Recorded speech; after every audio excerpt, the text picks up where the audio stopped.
कृष्णा कृष्णा कृष्णा। भगवान श्री कृष्ण को देवकी मैया ने पहला नाम क्या दिया था? कहा कि जब सारा संसार समाप्त हो जाता है, एकमात्र आप ही शेष रह जाते हैं, इसलिए आपका नाम। ऐसा सुना जाता है कि राधा कृष्ण ने ब्रह्मा जी के सामने गंधर्व विवाह किया। बिल्कुल। वसुदेव की शरीर की आभा ऐसी बढ़ गई, ऐसी तेज उनके अंदर आ गया, ऐसा ऑरा हो गया कि लोग चमत्कृत थे कि वसुदेव जी को हुआ क्या। राधा कृष्ण का ये संबंध, क्योंकि पत्नी के रूप में तो स्वीकृति हुई नहीं, प्रेयसी के रूप में हुई, और उसके बाद वियोग भी सहा। मीराबाई ने क्या कहा, ऐसे वर को कहा बरू जो जिए और मर जाए, मैं तो बरू व सांवरा जैसे चुड़ लो अमर हो जाए। ये आत्मा का पति तो परमात्मा है। द्वारकाधीश के रूप में अगर हम भगवान को देखते हैं तो 16,108 रानियां भगवान की रही। क्या थी इतनी ज़रूरत, क्योंकि आज के समय में तो शायद एक संभालना भी मुश्किल है। तो भगवान ने कहा कि जिसका कोई नहीं उसका मैं हूँ, तो भगवान ने इसलिए 16,100 रानियों से विवाह किया।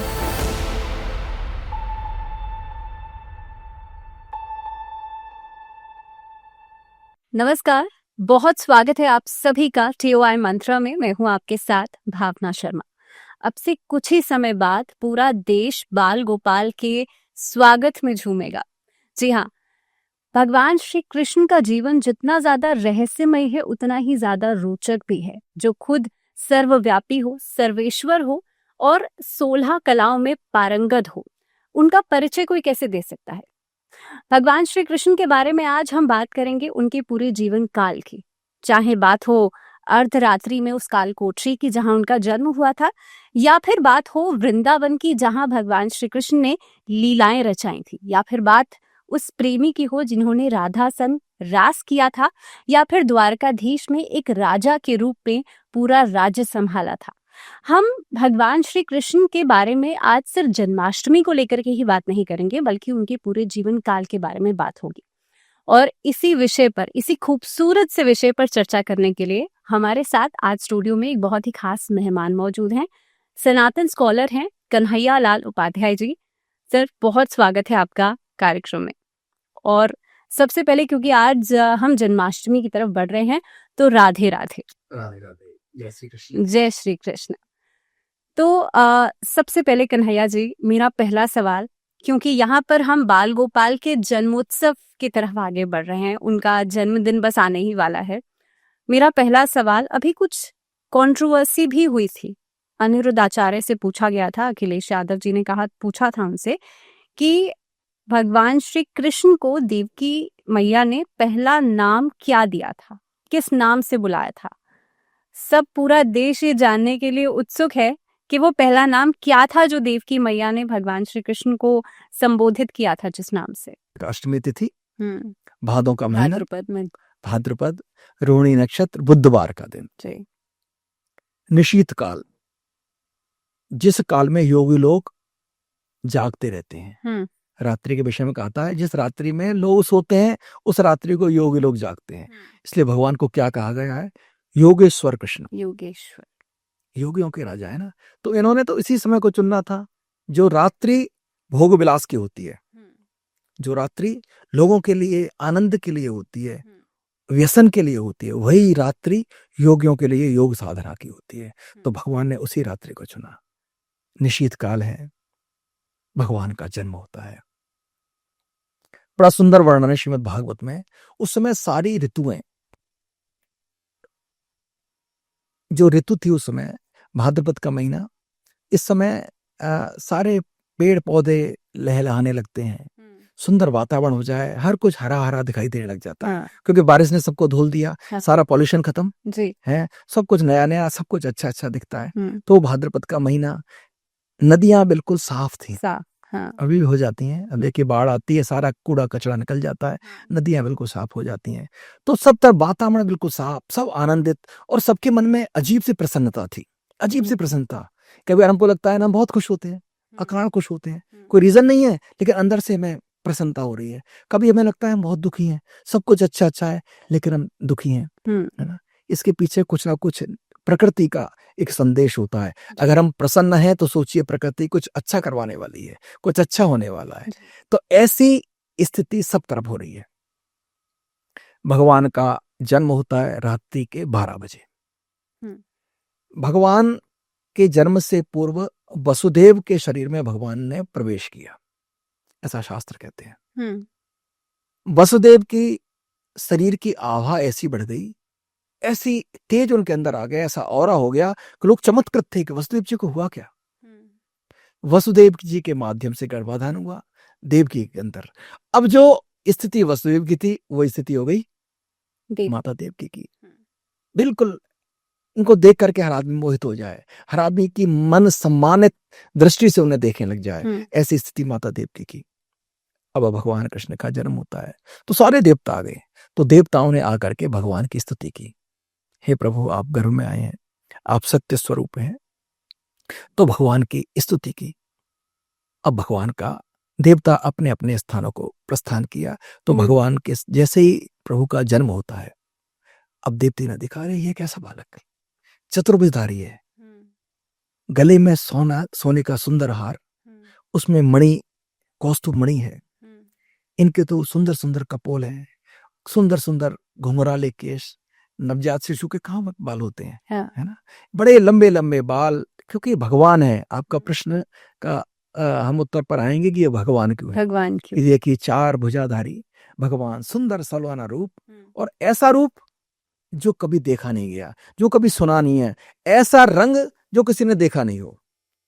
भाई कितने रंग होते हैं, कुछ लोग गोरे होते हैं, कुछ लोग काले होते हैं, कुछ लोग सांवले होते हैं, है ना, लेकिन भगवान का रंग ऐसा नहीं था, ये बिल्कुल मेघ वर्णम शुभांगम, भगवान जो है मेघ का जैसे वर्ण है वैसे वर्ण के साथ भगवान पैदा हुए।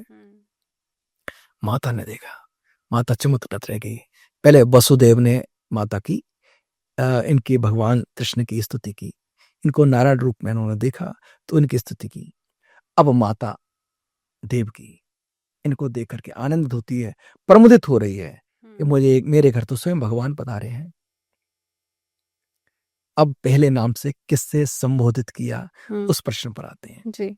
माता, ये श्रीमद् भागवत के 10वें स्कंद का 3 अध्याय का 13वां श्लोक, इसमें बिल्कुल भगवान के नाम का वर्णन है। वो श्लोक है, वेदितासी भगवान साक्षात पुरुषः प्रकृते परम।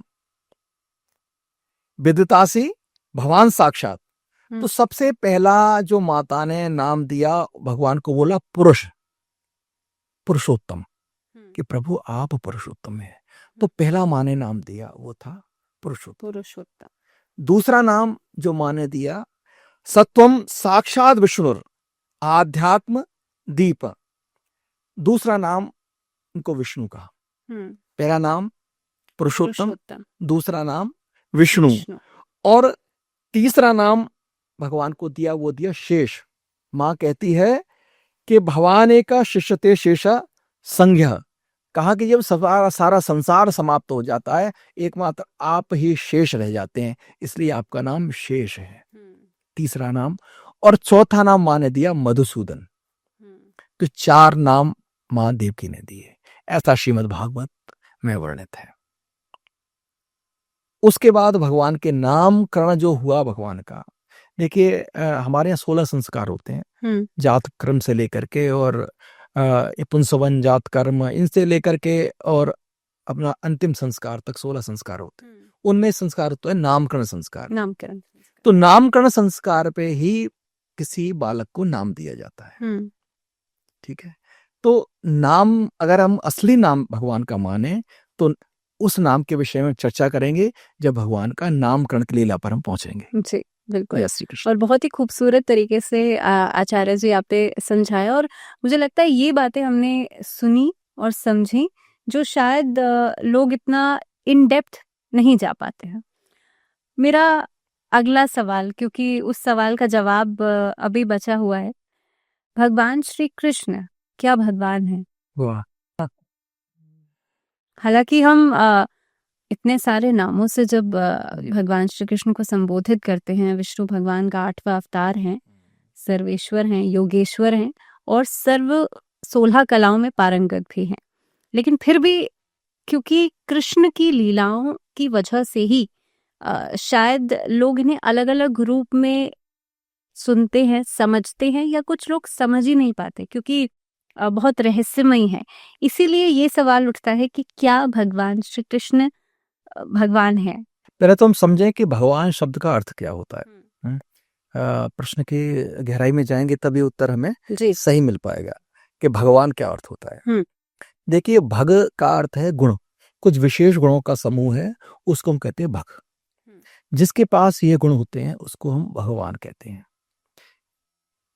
वो गुण किसी व्यक्ति में भी मिल जाते हैं तो हम उसको भगवान का अवतार मान लेते हैं या भगवान का कहते हैं कि इसके अंदर कुछ अंश है। और ये गुण किसी साधारण मनुष्य में भी हो सकते हैं जिनकी मात्रा कम होती है। इसलिए मनुष्य क्या है? ईश्वर अंश, जीव अविनाशी। ये जो मनुष्य है भगवान का अंश है, तो भगवान के गुण इसके अंदर आना स्वाभाविक है ना? तो भगवान शब्द का अर्थ हुआ भगवान। अब भग में कौन कौन से शब्द होते हैं? ऐश्वर्यस्य समग्रस्य, एक होता है ऐश्वर्य, वीरस्य यशस श्रिय, ज्ञान वैराग्य योश्चैव शरणाम भग इतिंगना। 6 चीजों को मिलकर के भग बनता है। एक तो क्या है? ऐश्वर्य। हमारे पास ऐश्वर्य कितना है? ऐश्वर्य का अर्थ है ईश्वरीय गुण कितने हैं। ईश्वरीय गुण जो साधारण मनुष्य के पास नहीं होता। आप किसी के मन की बात जान जाओ, आप ऐसा कुछ कर दो जो एक साधारण मनुष्य के लिए संभव ना हो, इसको ऐश्वर्य कहते हैं। ऐसे लोगों के पास धन, प्रभुता, वैभव जो एक आम आदमी के पास नहीं होता, किसी विशेष आदमी के पास हो जाता है। लेकिन आचार्य जी, आपने कहा कि किसी के मन की बात जान जाओ। क्या बागेश्वर धाम जो बाबा जी हैं, धीरेन्द्र शास्त्री महाराज, क्या उनके पास ये गुण है? ईश्वरी गुण बताया ना, ये किसी मनुष्य मात्र के पास नहीं, वो किसी के भी मन की बात बिल्कुल ठीक है। क्या ये वही गुण है? जी बिल्कुल यही गुण है। हमारे अंदर शक्ति है, इसको कुछ युक्तियों के द्वारा हम इन गुणों को बाहर निकाल सकते हैं। ठीक है, मनुष्य के अंदर तो असाधारण असीमित शक्तियां हैं। आप पहले बताइए, संकल्प से सारे काम हुआ करते थे। आजकल हम यंत्र पर विश्वास करते हैं। आपके चैनल का नाम है मंत्रा। पहले सारे काम मंत्र के आधार पर हुआ करते थे। मंत्र से मनुष्य ने इतनी सिद्धियां प्राप्त कर ली। हनुमान जी को क्या था? सागर पार चले गए, उन्होंने कौन से एरोप्लेन का सहारा लिया? आजकल हम नहीं जान सकते थे। ये सिद्धियां हैं, अष्ट सिद्धि नव निधि के दाता। हनुमान जी के पास तो ऐसी शक्तियां आ गई कि माँ सीता के आशीर्वाद से। यही तो योग माया है। हमारे यहाँ स्त्री को कितना पूजा जाता है, आप देखिए ना। जो लोग हमारे सनातन के ऊपर आक्षेप लगाते हैं कि ये तो सनातन जो है ये तो पुरुषों को ज्यादा प्राथमिकता देता है, स्त्रियों को अधिकार नहीं है, वेद नहीं पढ़ सकती। उसमें देखिए हनुमान जी तो देवी ही है। जी बिल्कुल ठीक बात है। हनुमान जी जो सब शक्तियों से संपन्न थे, वो जब वो सीता जी के पास जाते हैं तो माँ सीता क्या कहती हैं? अष्ट सिद्धि नवनिधि के दाता असवरदीन जानकी माता। ये माता ने दिया है उनको, ये सारी शक्तियां माता ने दी हैं। योग माया के द्वारा सारी चीज संचालित होती हैं और वो स्त्री के रूप में है। तो हम बात कर रहे थे एक ऐश्वर्य, एक ईश्वरीय गुण ऐश्वर्य हो गया। दूसरा ऐश्वर्य समग्रस्य वीरस्य यानी वीरता, पुरुषत्व, ये ईश्वरीय गुण है जी। ठीक है, यश, आपके अंदर यश जो मिलता है ये ईश्वरीय गुण है जी। यशसा श्रेय, आपका धन संपत्ति कितनी है, आपकी श्री कितनी है, आपकी चमक कितनी है, लोग आपसे कितना प्रभावित होते हैं, ये है श्री जी। ये गुण हो गए। इनके साथ 2 गुण और होते हैं, ज्ञान वैराग्य योश्चैव। इन 4 गुणों के साथ ज्ञान और वैराग्य जिनके पास होता है, शरणाम भग इतिंगना।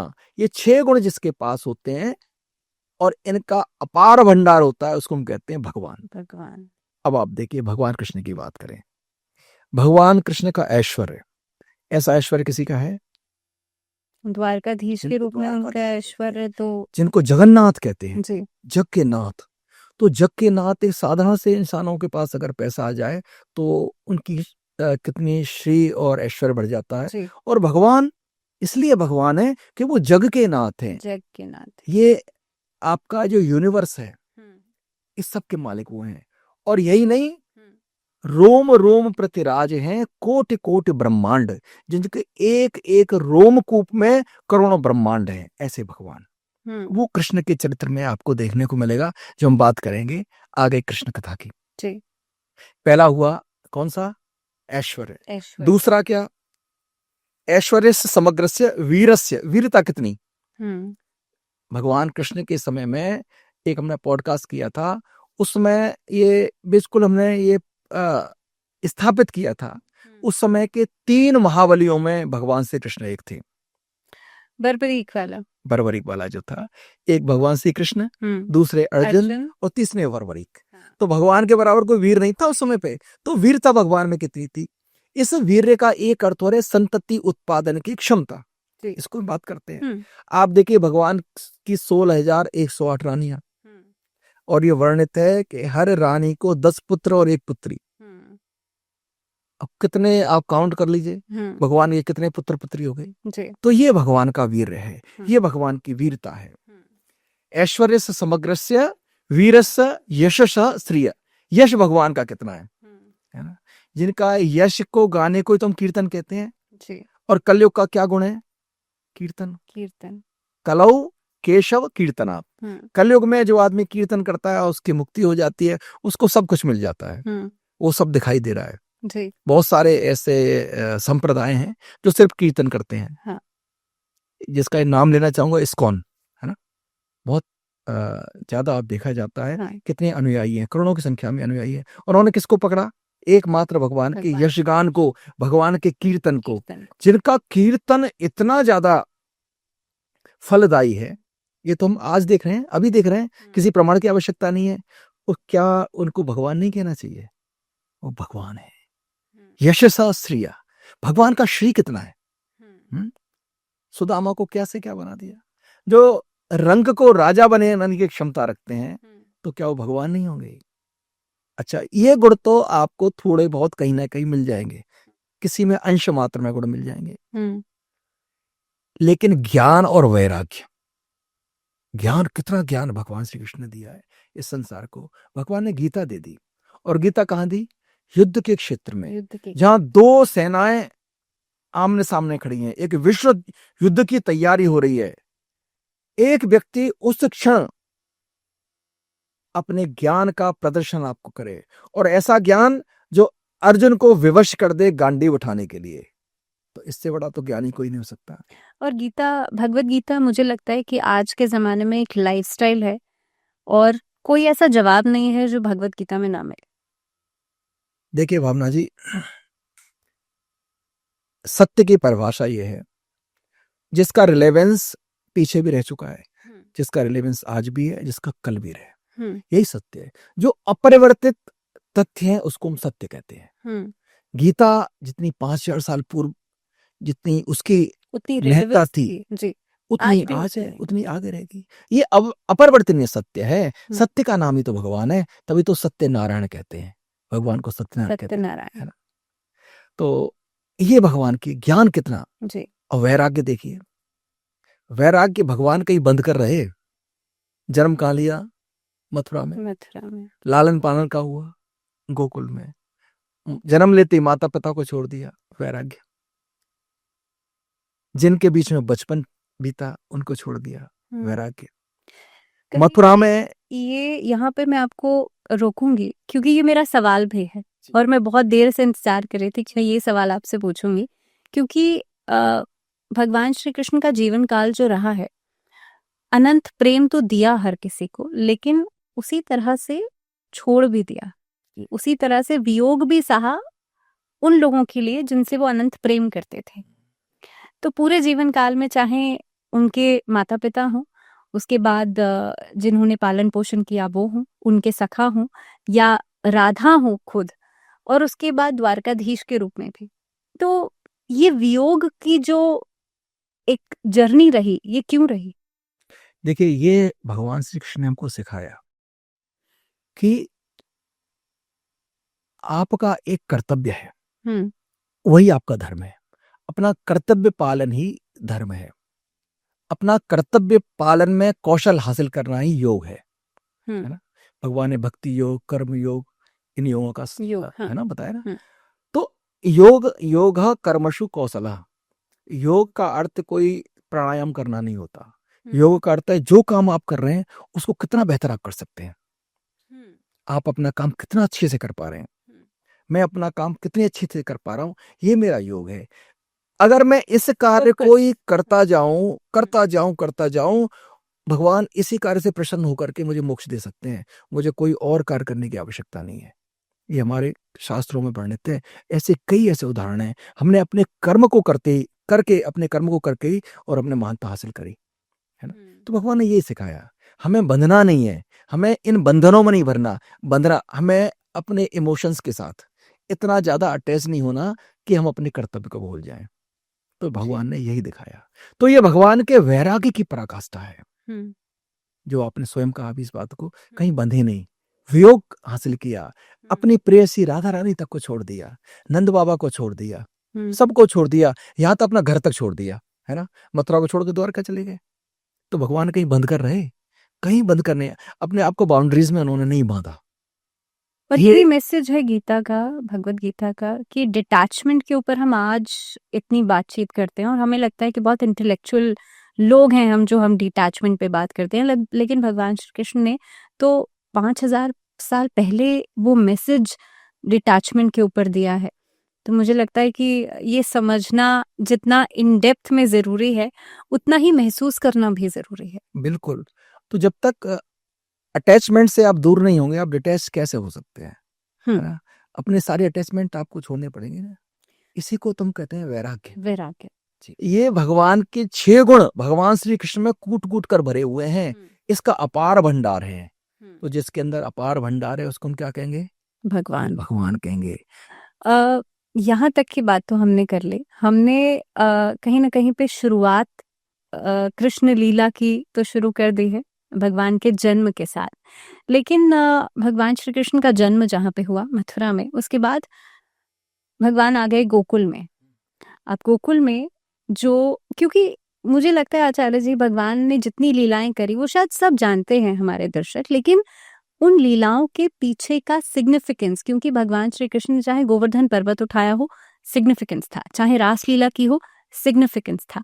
मैं चाहती हूँ कि आज इस पॉडकास्ट में हमारे दर्शकों को आप ये जरूर समझाएं कि भगवान की हर एक लीला के पीछे जो मैसेज था वो क्या था।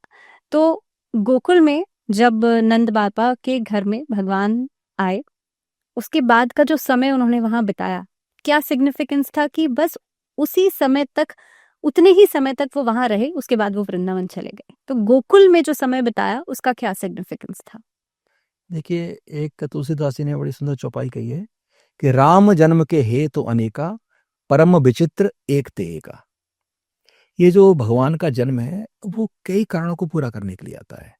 बहुत सारे ऐसे लोग हैं जिन्होंने हजारों वर्ष, लाखों वर्ष तपस्या करी और भगवान से कोई पर्टिकुलर वरदान मांगा, या किसी ने वरदान नहीं मांगा, ऐसे निष्काम भक्त, उनको भी सुख देने के लिए भगवान जन्म लेते हैं।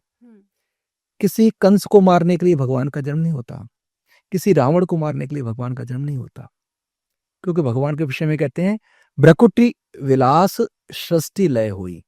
ये सारा संसार, सारा ब्रह्मांड, सारा यूनिवर्स भगवान की एक भ्रकुटी विलास से, अगर भगवान भौएं टेढ़ी कर देना, सब समाप्त हो सकता है।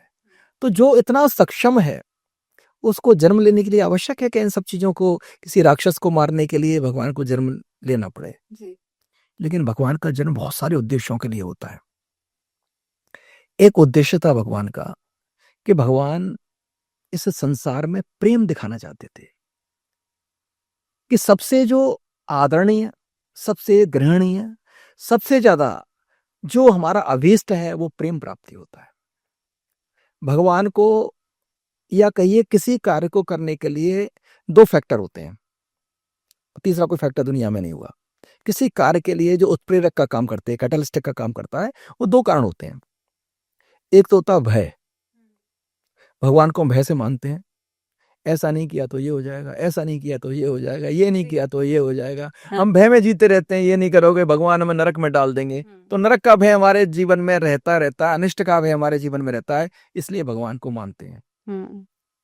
लेकिन जिस दिन वो भय समाप्त हो जाएगा, हम अपना भगवान बदल देते हैं। आज एक्स भगवान को, कल वाई भगवान को, फिर जेड भगवान को, नए नए भगवान क्रिएट होते रहते हैं।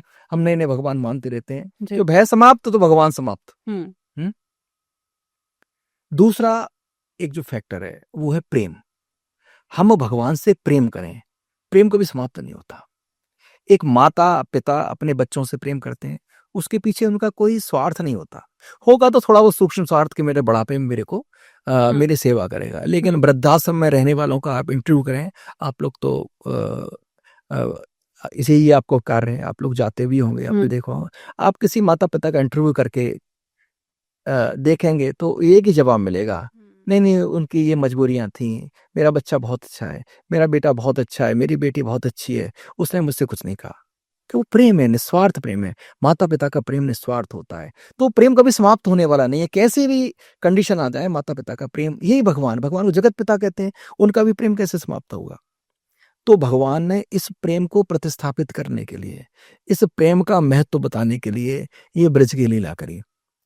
इस ब्रज की लीला के पीछे आपने प्रश्न बहुत ही जिसको कहना चाहिए उत्तम वर्ग का किया है। जो प्रश्न आपका है, आपने कहा सिग्निफिकेंस, आपने लॉजिक नहीं कहा। अगर आप लॉजिक कहते, मुझे लगता है आचार्य जी, लॉजिक से भगवान श्री कृष्ण को पाया नहीं जा सकता। बिल्कुल ठीक आपने कहा। आपको लॉजिक ढूंढना है तो आपको लॉजिक में मिलेंगे, लेकिन ब्रज लीला में नहीं मिलेंगे आपको।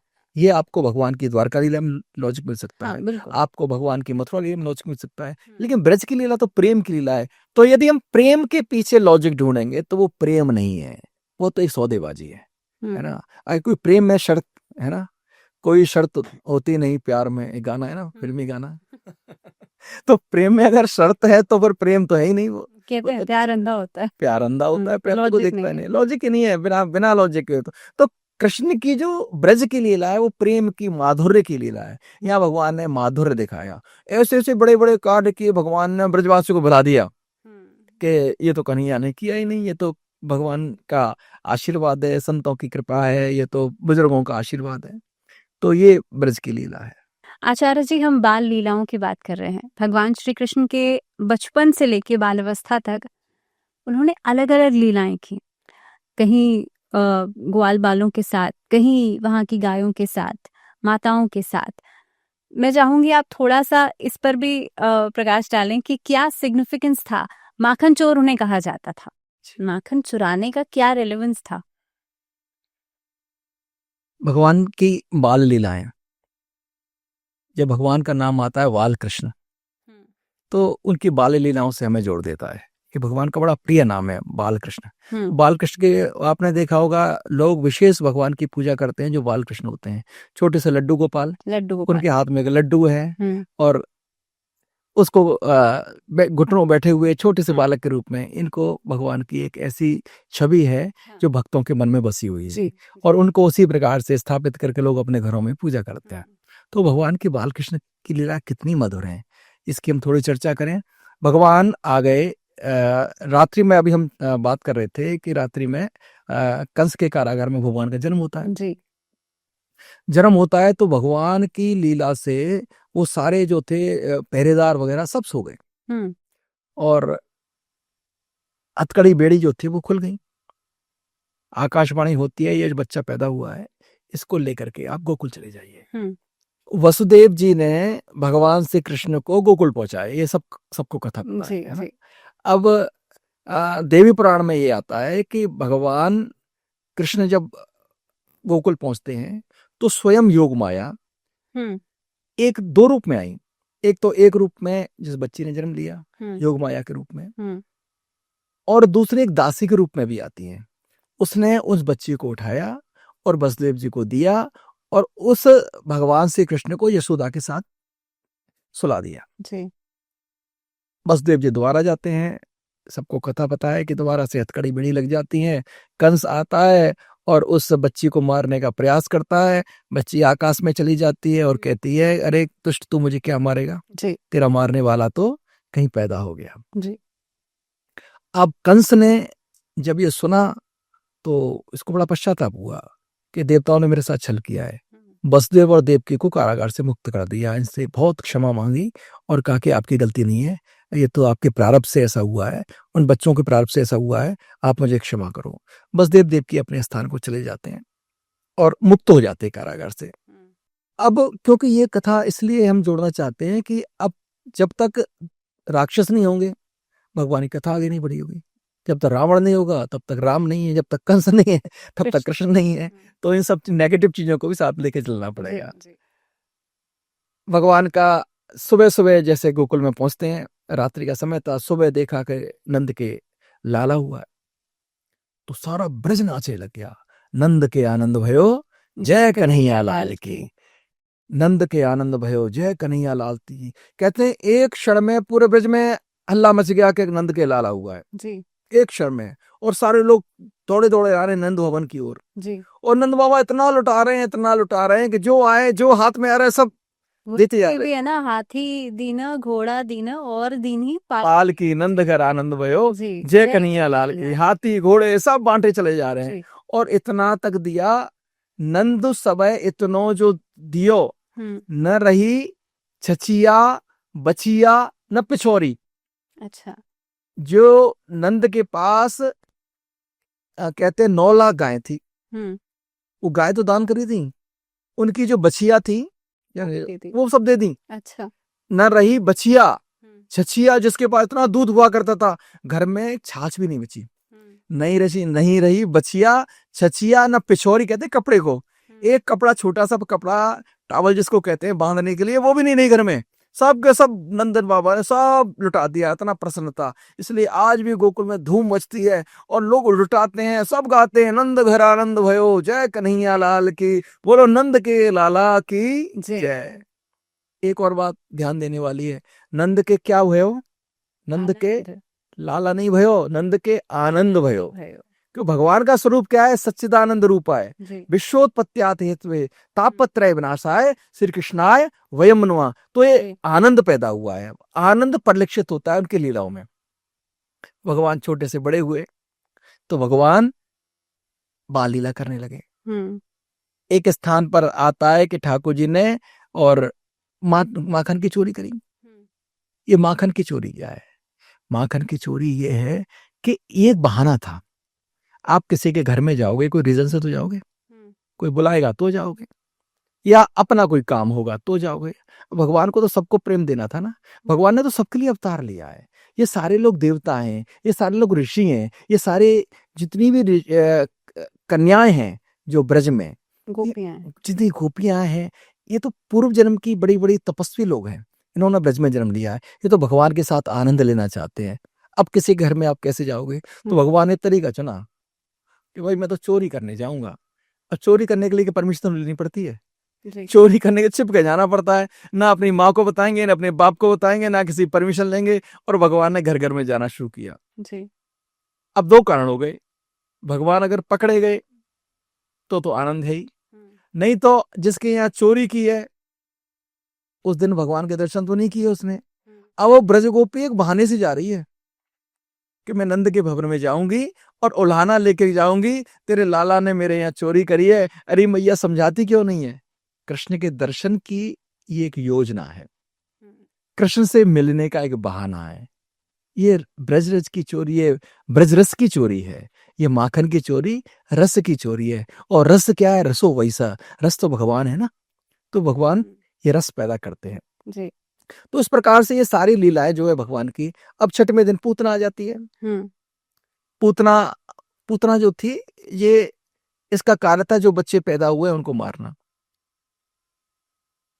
कंस ने एक तरकीब निकाली, कंस को पता लग गया था यही बालक है जिसने कि जन्म लिया है मुझे मारने के लिए।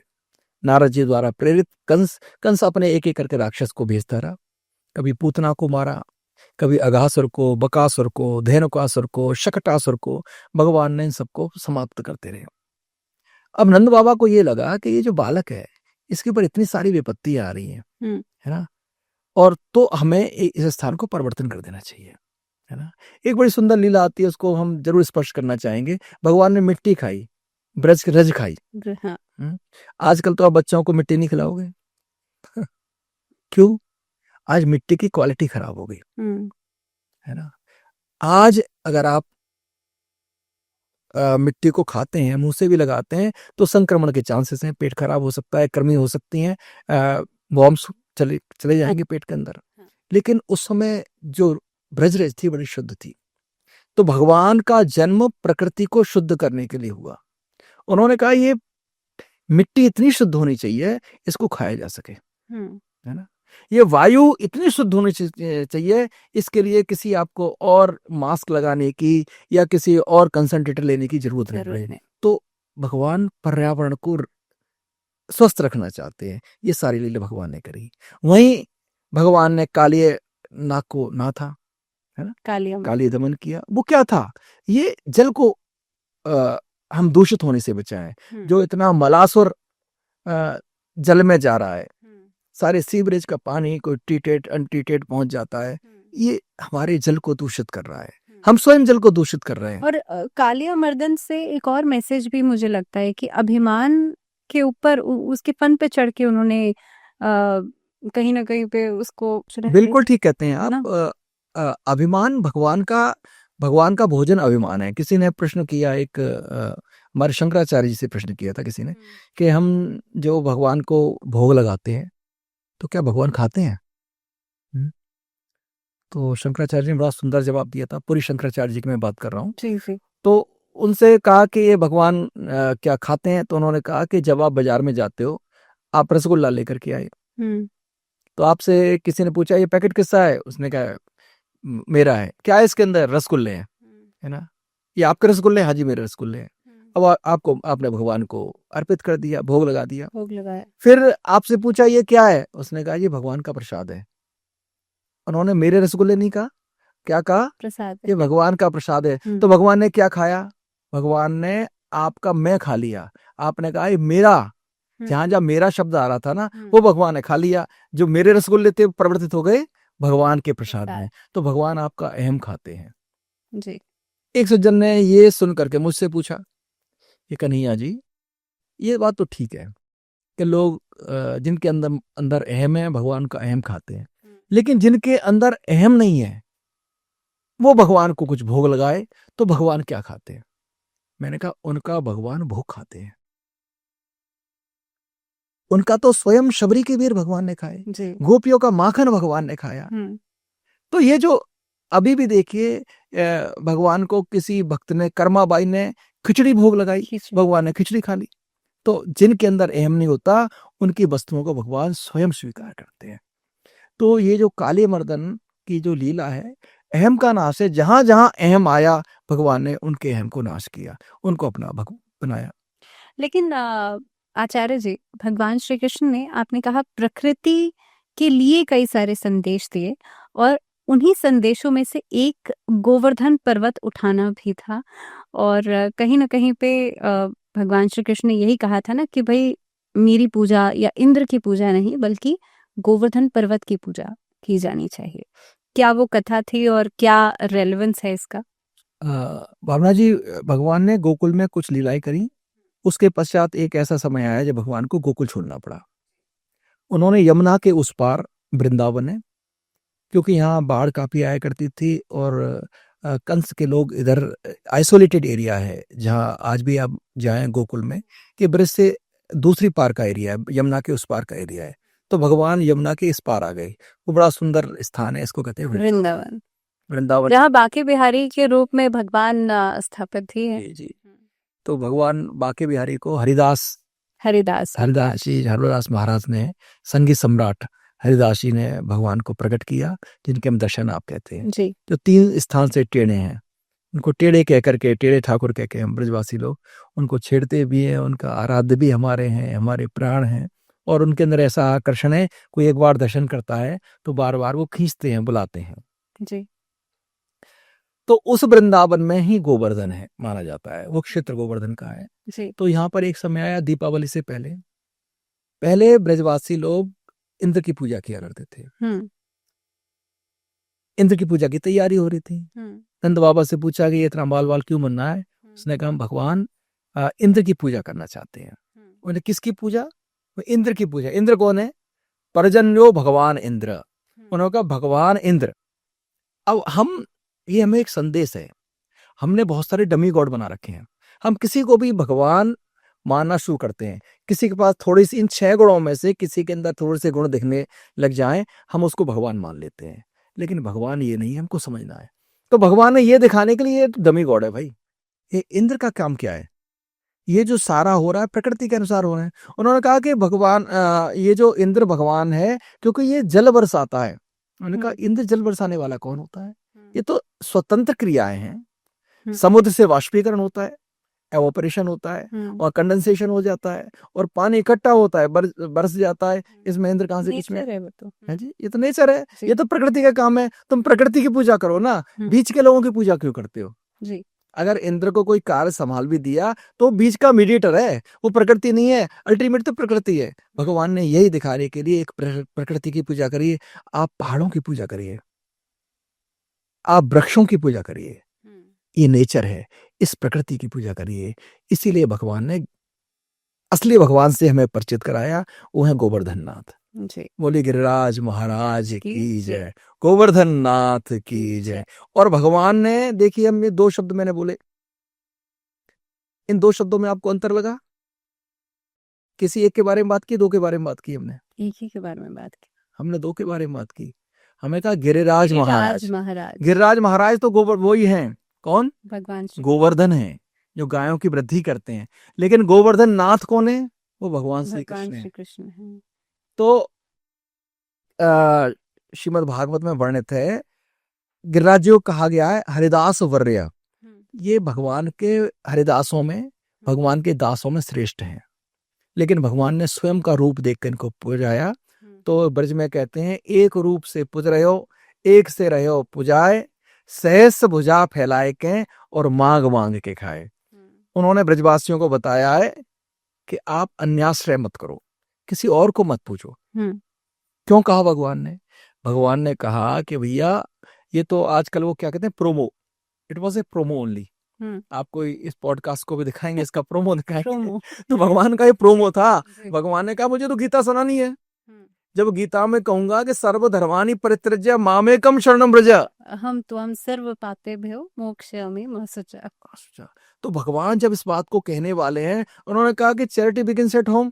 मेरे घर वाले तो दूसरे गॉड को पूरे हैं, भगवान दूसरे, मैं इनको आश्रय का संदेश कैसे दूंगा? तो उन्होंने बताया कि इंद्र वगैरह कोई भगवान नहीं है, भगवान तो मैं हूँ, जिसको मैं बताऊं उसको पूजो। ये गिरिराज है। तो ये गिरिराज लीला का सिग्निफिकेंस है। तो आचार्य जी, भगवान श्री कृष्ण के जीवन का एक बहुत ही खूबसूरत सा हिस्सा है जो कि राधा कृष्ण के रूप में हम सबको दिखाई देता है या हम सब समझते हैं। रासलीला भगवान ने की गोपियों के संग, राधा जी के संग। उसके बारे में मैं चाहूंगी कि आप दर्शकों को जरूर बताएं, क्योंकि कहीं ना कहीं पे जैसे मैंने कहा था कि आज का यूथ बहुत कनेक्ट करता है राधा कृष्ण के साथ। अगर कोई भी व्यक्ति अपना पार्टनर देखना चाहता है तो वो कहीं ना कहीं पे कृष्ण जैसा या राधा जैसे सोचते हैं। आज के ज़माने की बात की जाए तो कितना रेलेवेंट है। और राधा कृष्ण का ये संबंध, क्योंकि पत्नी के रूप में तो स्वीकृति हुई नहीं, प्रेयसी के रूप में हुई और उसके बाद वियोग भी सहा। तो सिग्निफिकेंस क्या है, ये लोगों को समझ में नहीं आता। देखिए, भगवान जो ब्रजलीला की, भगवान ने प्रेम को प्रतिस्थापित करने की लीला की। सुनने में अच्छा नहीं लगेगा, कुछ लोग इसका और भी अर्थ लगा सकते हैं। जो सबसे ज्यादा प्रेम होता है ना, कई बार पति पत्नी में प्रेम नहीं होता उतना ज्यादा, लेकिन प्रेमी प्रेमिका का जो प्रेम होता है वो अलग ही है। एक स्त्री का कहीं विवाह हो गया, लेकिन उसका प्रेम कहीं और है, वो पूरी तरह समर्पित नहीं हो सकती अपने परिवार के लिए। तो इसको कहते हैं जार प्रेम। अपने पति से प्रेम है, वो तो आपका गृहस्थ प्रेम हो गया, लेकिन पति को छोड़ के प्रेम किसी और से, इसको कहते हैं जार, मतलब किसी और से प्रेम हमारा हो रहा है। लेकिन अगर ये जो दुर्गुण है, ये तो बहुत बड़ा दुर्गुण है ना जी। एक पत्नी अगर किसी अपने पति को छोड़ के किसी और को प्रेम कर रही है तो ये तो बहुत बड़ा दुर्गुण है। ठीक है। और चोरी, ये भी सबसे बड़ा दुर्गुण है जी। अधर्म माना जाता है जी। अगर इन चीजों का भी रुख अगर भगवान की ओर कर देते हैं, ऐसे दुर्गुणों का भी रुख अगर भगवान के लिए कर दें, तो वो चीज भक्ति बन जाती है, वो पूज्य बन जाती है। गोपियां जिन्होंने अपने पति से तो निभाया, एक निर्वाह तो किया, लेकिन प्रेम कैसे किया? भगवान श्री कृष्ण से। वो भगवान है, गोपियों को पता था ये भगवान है। मीराबाई ने क्या कहा, ऐसे बरकूं कहा बरूं जो जिए और मर जाए, मैं तो बरूं व सांवरा जैसे चुड़ लो अमर हो जाए। ये आत्मा का पति तो परमात्मा है। ब्रज की साहित्य की बड़ी सुंदर विशेषता देखिए, ये जो रासलीला का प्रकरण है, ये काम को दूर करने का प्रकरण है।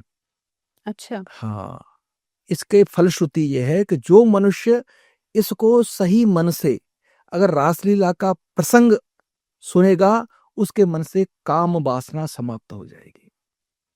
लेकिन आज का क्या हो रहा है, आज हम उदाहरण देते हैं राधा कृष्ण के, वह राधा ने उनसे प्रेम किया, हम क्यों उन प्रेम कर सकते? उस अलौकिक प्रेम को समझने की आवश्यकता है। ये प्रेम है क्या?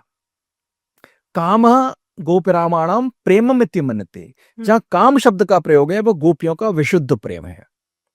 हमें उसी विशुद्ध प्रेम से इस आत्मा को उस परमात्मा के प्रेम में पड़ना है। ये गोपियों के साथ प्रेम रहा। अब राधा कृष्ण के प्रेम की बात करें जी। प्रेम करने के लिए दो व्यक्तियों की आवश्यकता होती है। जब तक दो व्यक्ति नहीं होंगे प्रेम कैसे होगा? आवश्यक है ना जी। विवाह करने के लिए दो व्यक्तियों की आवश्यकता होती है। जब तक दो व्यक्ति नहीं होंगे, एक स्त्री एक पुरुष नहीं होगी, तो आपस में संबंध कैसे होगा, विवाह कैसे होगा? जी। लेकिन प्रेम करने के लिए दूसरी वस्तु की आवश्यकता नहीं होती। आप स्वयं से प्रेम कर सकते हैं, लोग करते ही हैं। आजकल तो जमाना है सेल्फ लव का, सेल्फ लव का जमाना है। जी। आप अपने से और अपने से प्रेम करना भी चाहिए। हाँ। अगर आपने, क्योंकि इस शरीर से इसलिए प्रेम करो कि ये साधन धाम मोक्ष कर द्वारा भगवान ने मुझे शरीर दिया है, ये एक साधन है, एक एक एक ट्रांसपोर्ट का मीडिया है, एक मीडियम है जिसके द्वारा हमें कहीं ना कहीं पहुंचना है। जी। तो ये जो हमारा शरीर है, इसलिए इससे हम प्रेम करें तो बुराई नहीं है। अगर हम सोचें कि शरीर ही आत्मा है तो हमारा प्रेम गलत हो जाएगा। तो स्वयं से मनुष्य प्रेम कर सकता है, प्रेम तो किसी से भी कर सकता है। तो भगवान ने स्वयं के दो रूप बनाए, एक राधा एक कृष्ण। जो कृष्ण है वही राधा है, जो राधा है वही कृष्ण है। अच्छा। तो जब ये दो रूप एक हैं तो इनके विवाह का प्रश्न उठता ही नहीं है, है ना। ये तो प्रेम की प्रतिमूर्ति है।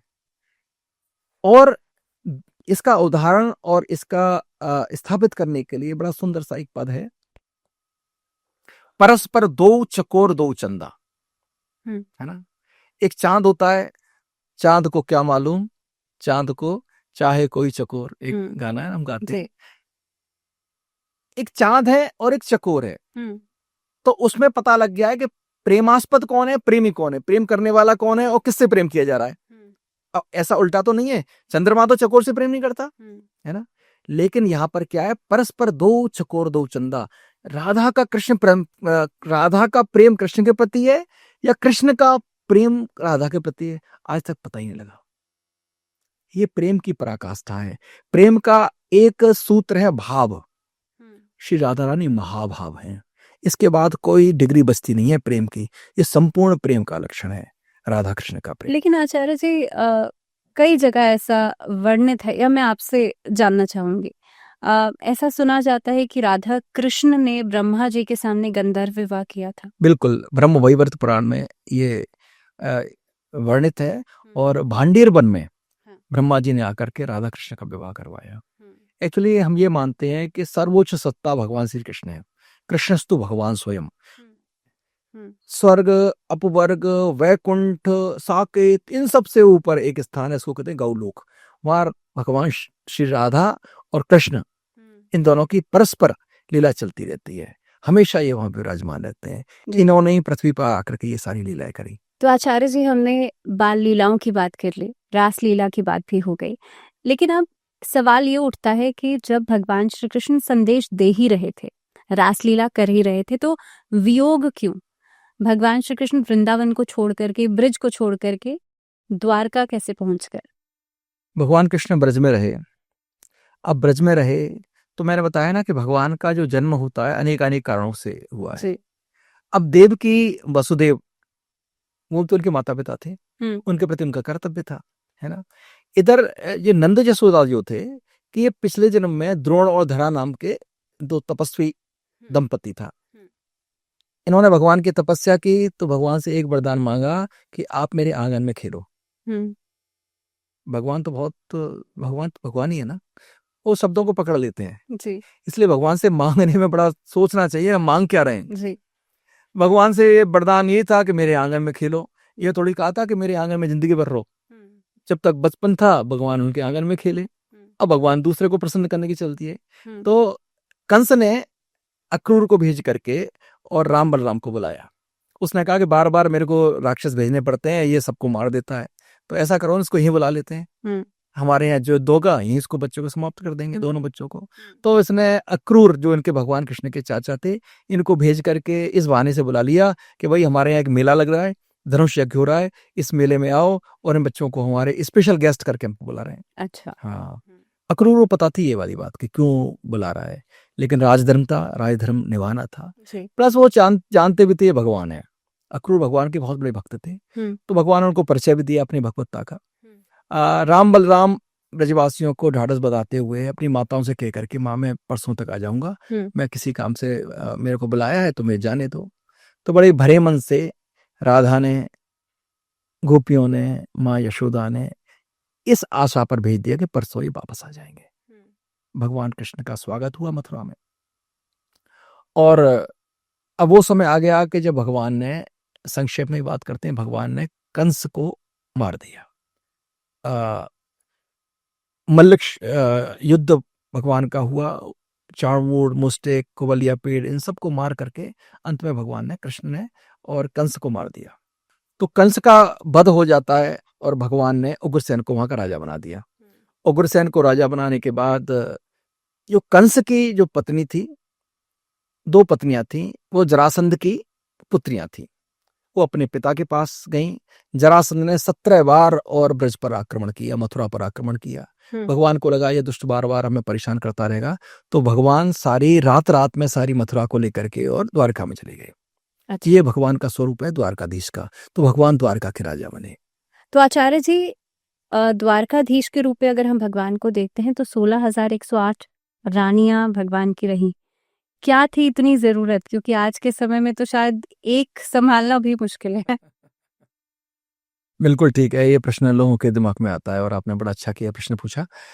भगवान की जो विवाह हुए ना, भगवान के हर एक अलग विवाह का अलग अलग एक महत्व था, क्योंकि भगवान इस सृष्टि के अधिपति हैं। भगवान ने यही दिखाना था कि अष्टधा प्रकृति, इस प्रकृति ने भी अलग अलग रूप में जन्म लिया। तो भगवान की जो 8 पटरानियां हैं, रुक्मणी, सत्यभामा, जाम्बवती, नागनजिती, इन सब के रूप में अलग अलग भगवान ने सबके साथ विवाह किया। ये भगवान की 8 पटरानियां हैं जी। अब 16,100 जो कन्याएं हैं ना, इनको हमने एक पॉडकास्ट में चर्चा की थी, आपके साथ भी विस्तृत रूप से बात की है।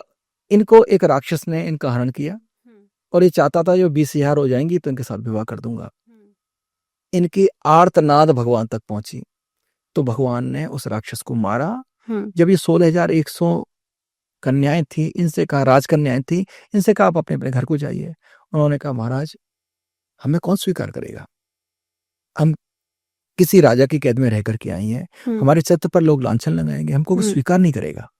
तो भगवान ने कहा कि जिसका कोई नहीं उसका मैं हूं। तो भगवान ने इसलिए 16,100 रानियों से विवाह किया। 8 पटरानियां और 16,100 रानियां, ये भगवान की 16,108 पत्नियां कही जाती हैं। वैसे इतने 16,108 ना, ये वेद की ऋचाएं हैं जी। एक सिग्निफिकेंस यही है कि सारे वेद भगवान की ओर ले जाते हैं। भगवान की ओर। और भगवान ने तो खुद कह दिया है ना कि सब धर्मों को और सब कर्मों को छोड़ करके मुझे जो अपना लेता है उसके जीवन में मैं कभी कष्ट नहीं आने देता। बिल्कुल ठीक है। आचार्य जी, आपका बहुत बहुत धन्यवाद। आपने इतनी खूबसूरत तरीके से भगवान श्री कृष्ण की उस जर्नी को, उस जीवन काल को इतने सुंदर शब्दों में हमें समझाया है। बहुत धन्यवाद। यस। तो इसी के साथ इस पॉडकास्ट में फिलहाल इतना ही। जुड़े रहिए आप लोग TOI मंत्रा के साथ।